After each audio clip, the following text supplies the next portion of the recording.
La posición de las estrellas en el cielo, el día de la aparición, coincide con la posición de las estrellas en el manto de la Virgen.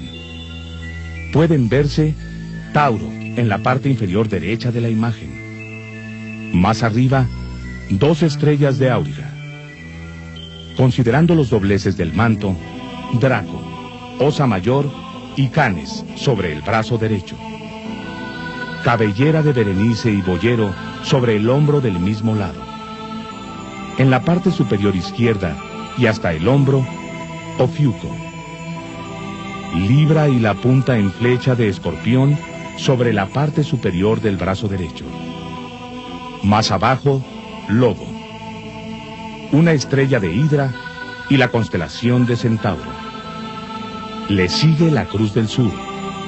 Y solitaria, entre los últimos dobleces del manto, en el sitio que le corresponde, vemos a Can Menor.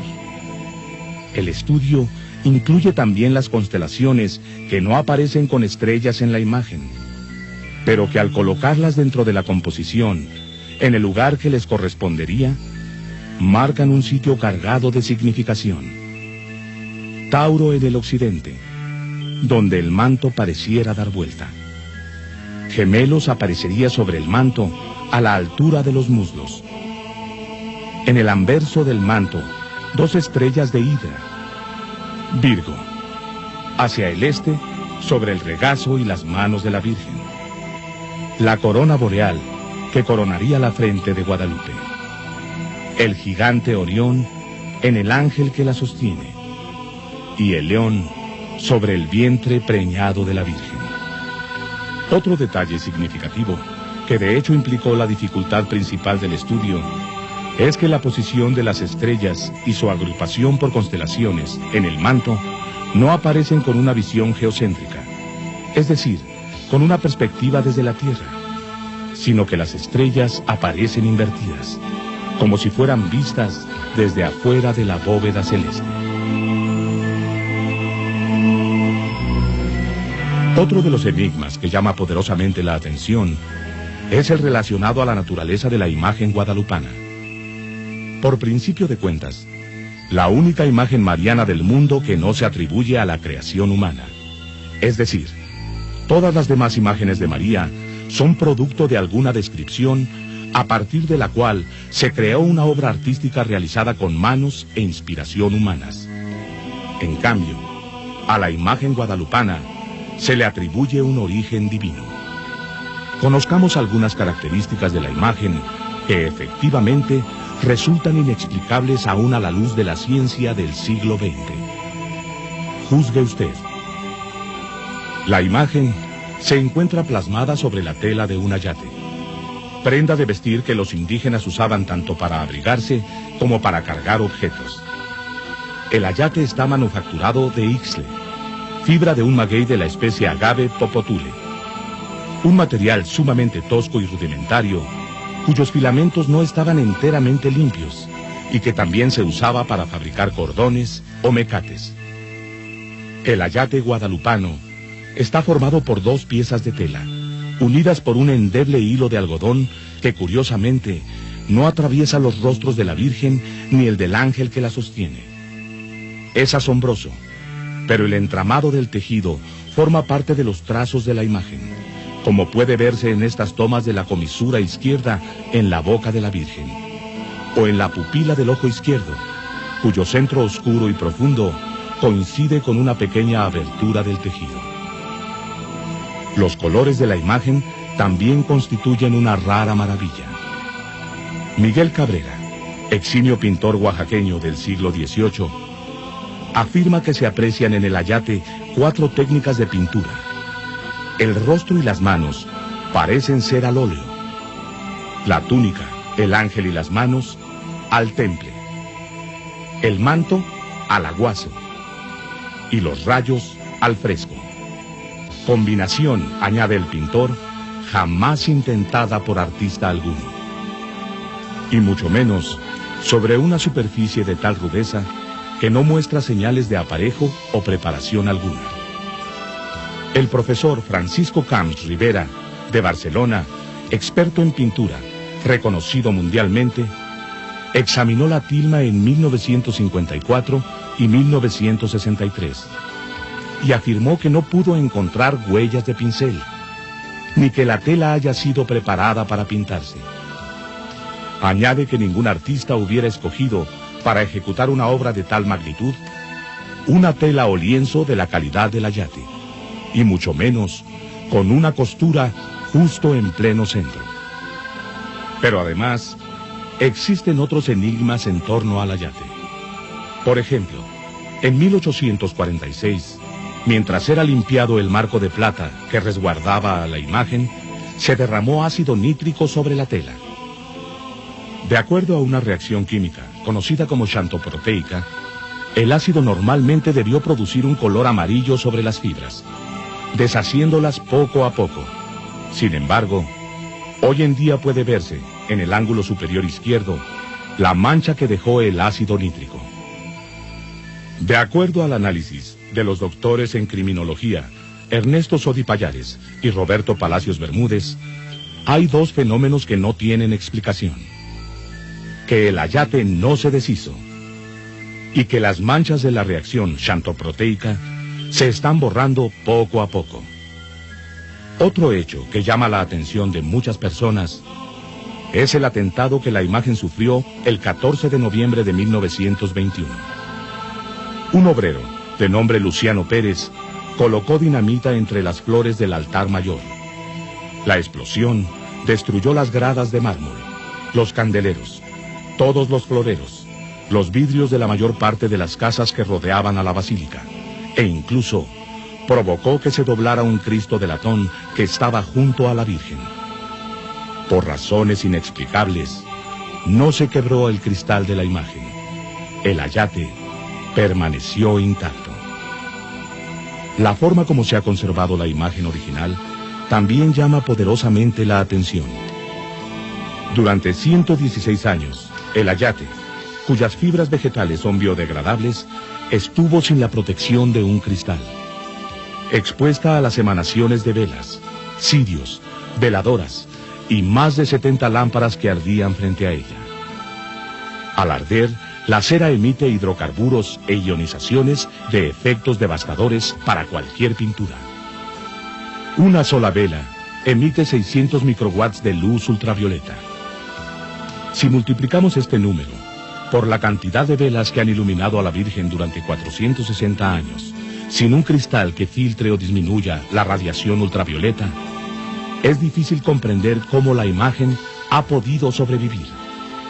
El exceso de estos rayos rápidamente deja sin color a la mayoría de los pigmentos, orgánicos o inorgánicos, y en especial a los tonos azules. La imagen además estuvo expuesta al salitre de los lagos que circundaban al cerro del Tepeyac. Salitre que, como sabemos, destruye telas, paredes, pisos y pinturas de edificios. Asimismo, estuvo expuesta al frotamiento de un sinnúmero de estampas, lienzos, láminas, medallas, rosarios, muletas, bastones, escapularios y manos que tocaban a la Virgen. Aun si estuviera hecha de bronce, la imagen ya se podría encontrar borrada, rota o asolada. ¿Cómo es que no recibió lesión alguna durante todo ese tiempo? Inexplicable.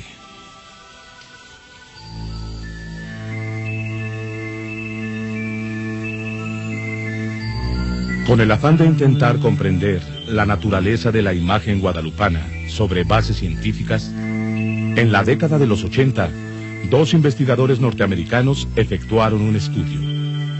Ellos son Jody B. Smith, profesor de Filosofía de la Ciencia y la Estética, con maestría en arte por la Universidad de Miami y colaborador de la NASA en el análisis de la sábana de Turín. El otro es Philip Callahan, biofísico de la Universidad de Florida y también colaborador de la NASA, solo que en su caso para el estudio de insectos enviados a la Luna. El trabajo de estos investigadores consistió en la toma de fotografías en infrarrojo a 8 centímetros de la imagen de la Virgen, técnica que se emplea en los estudios críticos de las pinturas antiguas, aunque no tiene la seguridad resolutiva de las pruebas químicas hechas en laboratorio. El principio de la fotografía infrarroja es similar al de la fotografía convencional, solo que con las ondas infrarrojas de mayor longitud, los materiales o pigmentos responden de diferente manera.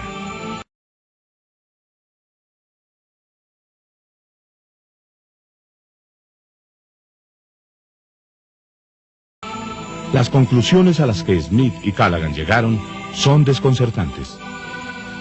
Por un lado, afirman que los principales elementos de la figura central, esto es, la túnica rosa, el manto azul, las manos y el rostro, son inexplicables.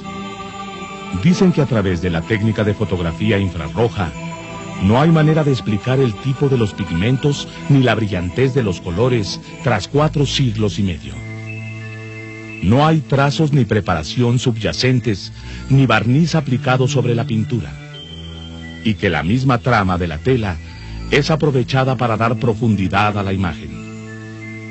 No existe decoloración ni agrietamiento de la figura guadalupana en ninguna parte del ayate, el cual, por carecer de empaste, debió deteriorarse hace cientos de años.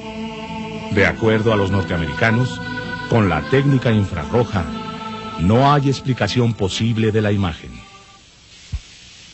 De esta forma, según Smith y Callaghan, la parte inexplicable de la imagen es lo que se aprecia en estos momentos.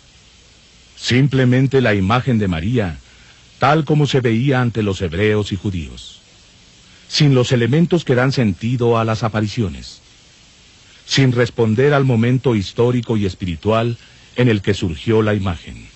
Aunque los norteamericanos reconocen y subrayan la inexplicable naturaleza de la imagen de la Virgen, por un lado, la fotografía infrarroja, aun con su importancia científica, es una prueba basada en interpretación visual, que no tiene la capacidad absoluta de determinar la composición química de los pigmentos. No al menos con la resolución de un análisis químico, de laboratorio, como el realizado por el Premio Nobel de Química en 1938, Richard Kuhn. Este científico alemán efectuó un análisis químico de los colorantes de 2 fibras del ayate, una roja y una amarilla. Su dictamen fue que en las fibras analizadas no existen colorantes de origen vegetal, animal o mineral. La imagen guadalupana está plasmada bajo los principios de lo que en pintura se conoce como composición dorada o proporción áurea. En las principales culturas antiguas, asirio-babilónica, egipcia y griega, el ideal de la armonía y equilibrio se expresó con este principio estético, que se encuentra en las obras de casi todos los grandes artistas: Da Vinci, Miguel Ángel, Donatello y Vitruvio, entre muchos otros. La proporción dorada se define como la correspondencia armónica y exacta entre las partes con el todo. Igualdad de 2 razones geométricas. Relación de magnitudes, espacios o volúmenes, girando en torno a una recta dividida a su vez por una línea áurea. Se le conoce como la más bella entre todas las proporciones generadoras de analogía. Número divino, que coordina la estructura, la forma y el ritmo en dimensiones algebraicas, trazando líneas de fuga, ángulos dorados, diagonales y segmentos de estética proporción. Una forma de composición que en la naturaleza se encuentra en las galaxias, los vegetales y el desarrollo celular. Puede advertirse que desde lo cósmico hasta lo pictórico, todo cumple una función específica en la imagen de Guadalupe. Una obra perfecta en todos los sentidos, en su significado, en su magnitud espiritual y material, en sus efectos. Guadalupe es un suceso que rebasa por mucho la capacidad humana del siglo XVI, tanto del mundo indígena como de Europa. Un enigma inagotable que aún hoy nos sigue asombrando.